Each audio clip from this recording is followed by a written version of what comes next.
बालेन सरकारले जुन चाहिँ नि म्यान्डेट पाएको छ, हामी अर्कै पार्टीका हौँ तर पनि सही कुरा गर्छ भनेदेखि आज नेपालीलाई सिटामोल खान नपाउने स्थितिमा पुर्याएको छन् भनेदेखि अकुत भ्रष्टाचार गरेर जसले कमाएको छ त्यसलाई भ्रष्टाचार गरेकोलाई नछोडोस् यो सरकारले। बाउ नै भए पनि आमै भए पनि हुने सम्मको दण्ड सजाएर जरिमाना अन्याय गर्नेलाई भ्रष्टाचारी गरेर आज नेपाललाई यति धनी यति स्रोतहरू भएको कुरा तर एकजना मान्छे मात्रै धनी भएर हरेक कुरामा चाहिँ यसरी भ्रष्टाचार गरेको छ भने शेयर मार्केटमा भ्रष्टाचार, व्यापारमा भ्रष्टाचार, जलस्रोतमा भ्रष्टाचार र चाहिँ इन्जिनियरिङमा भ्रष्टाचार, हरेक कुरामा भ्रष्टाचार गरेको छ भनेदेखि चाहिँ नि यस्तोलाई आफ्नै बाउ भए पनि आमा भए पनि चाहिँ यो सरकारले नछोडोस्। दया मरिगए जुनसुकै पार्टीको भए पनि हामी सबैजनाले भ्रष्टाचारीलाई छोड्नु हुँदैन। चाहे जोसुकै होस्, बाउ होस् आमा होस्, सरकारलाई पूर्ण रूपमा काम गर्न दिनुपर्छ। विरोधको लागि विरोध मात्र होइन, राम्रो कामको चाहिँ नि राम्रो पनि भन्नुपर्छ।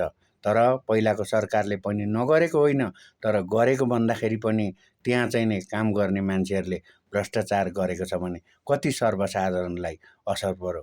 हामी जस्तो सर्वसाधारणलाई हेर्नुहोस्, एचआर हिमालय रि इन्सुरेन्सको अहिले यहाँ कुरा आयो, दीपक भट्टको आयो, अब चाहिँ नि विष्णु पौडेलको पनि कुरा आउँदैछ र अरू धेरै मान्छेहरू शङ्कर ग्रुपको आएको छ भनेर हामी जस्तो सर्वसाधारण मान्छेहरूले पनि चाहिँ यसमा फसेका छौँ।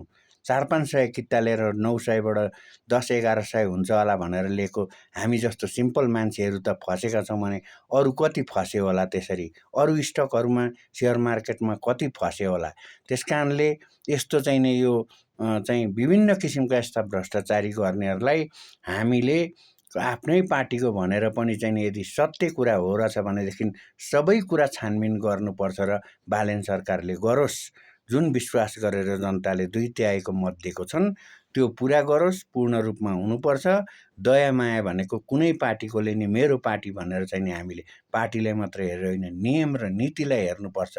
मलाई त्यस्तो लाग्यो। जिन्दगीभरि म एमालेको मान्छे हो तर यस्तो लाग्यो, हेर्नुहोस् अब दीपक जुन चाहिँ त्यो एयरपोर्ट बनाउँदाखेरि चाहिँ नि 18 अरबको कुरामा चाहिँ नि 10 अरब मात्रै लागेको छ भने 8 अरब एकजना मान्छेले मिलेर खानु, सरकारले समर्थन गर्नु भनेको मान्ने कुरा हो। हामी जिन्दगीभरि सर्वहारा बनिन्छौँ, हामीले खान पाउँछौँ, लाउन पाउँछौँ भनेर जिन्दगीभरि कम्युनिस्ट भइसक्यो र अहिले पनि हो, त्यसलाई मान्नुपर्छ, राम्रो काम गर्छ। तर भ्रष्टाचारी दुष्टहरूलाई देशले जसले चाहिँ नि यसरी गरेको छ भनेर भन्छन्, राम्रो काम गर्नेलाई राम्रो र नराम्रोलाई नराम्रो गर्नुपर्छ। खुट्टा नकमाइकन जो सरकारमा बस्छ त्यस्तो भ्रष्टाचार गरेका छन्, अन्याय गरेका छन् भनेदेखि छानबिन गर्नुपर्छ र देशको सम्पत्ति बनाउनुपर्छ र सम्पूर्ण जनताले गरी खानु पाउँछ। यहीँ कारखाना खुलोस्, यहीँ राम्रो गरोस्, किन विदेश जानु पर्यो? हेर्नुहोस् त, बाबुआमा छोराछोरीहरू छोडेर चाहिँ नि जिन्दगीभरि उमेर हुनुन्जेलसम्म अर्काको देशमा नोकर गर्नुपर्छ। हामी नेपालीहरूले यो कुरो कसले बुझेको छ? तपाईँहरूलाई कस्तो लाग्छ? यसमा प्रतिक्रिया दिनुहोला। धन्यवाद। हामी सबैबाट दाबिएका छौँ, मान्छेले सिटामोल खाने पैसा पाएको छैन, त्यत्तिकै भोकभोकै मान्छेहरू बसिराखेका छन्। त्यसो गरेर चाहिँ नि कति लाउन खान नपाएको छन् भने कसैलाई चाहिँ अकुत भएर चाहिँ नि 52 सालमा चाहिँ सुकुम्बासी हुने अनि अहिले चाहिँ अरबौँ खरबौँ पति हुने कसलाई चित्त बुझ्छ भन्नु त? हामीहरू सर्वहारा भएर हामीहरूले खान पाउला, लाउन पाउला भनेर चाहिँ जिन्दगीभरि लागेर बस्दा के कुरो हो? तपाईँहरू सबै जुनसुकै पार्टी भए पनि प्रतिक्रिया दिनुहोस् त। गाली गर्नु मन लाग्छ भने गर्नुहोस्, समर्थन गर्नु मन लाग्छ भने गर्नुहोस्।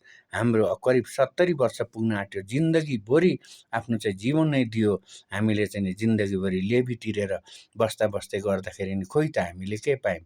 डिग्री पढेर पनि चाहिँ एउटा थायी नोकरी पाउन सकेन, अपाङ्ग भएर चाहिँ एउटा अपाङ्ग सुविधा पाउन सकिएन भनेदेखि के भयो हाम्रो जिन्दगी? के भइराखेको छ तपाईँहरूलाई र हामीलाई के भइराखेको छ देशलाई? तपाईँहरूलाई कस्तो लाग्छ? सही कुरा तपाईँले प्रतिक्रिया दिनुहोस्। धन्यवाद।